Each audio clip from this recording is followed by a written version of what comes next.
Dans ma vie, je ne me suis jamais posé la question si j'avais à être artiste ou si je voulais être artiste. C'était plutôt que j'étais né comme ça et qu'il fallait que j'aille jusqu'au bout du chemin. Philippe Socazo, artiste peintre et designer.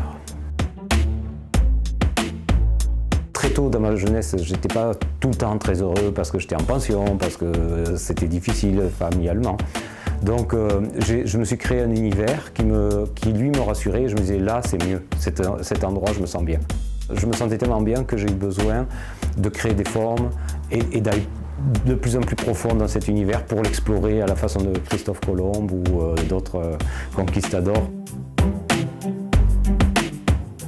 Et puis après, je me posais la question, est-ce que mon travail n'est pas trop extravagant?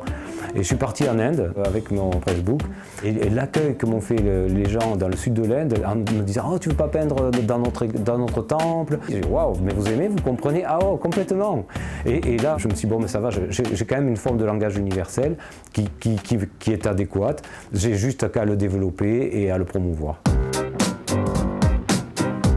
Il y a plusieurs façons de penser à son art, notamment les galeries disent si tu fais des bouteilles de vin, des tapis, c'est pas de l'art, ça c'est du commerce, c'est du craft comme on dit.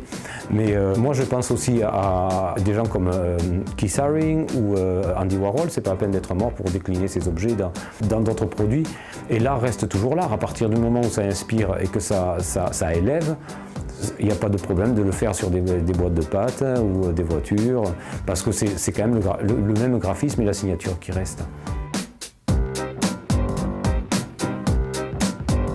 Ma mission, c'est d'apporter un monde différent. Et ce monde différent doit être ludique, un peu comme les enfants qui aiment jouer ou rapporter des pièces. Et ce côté ludique, pour moi, c'est important.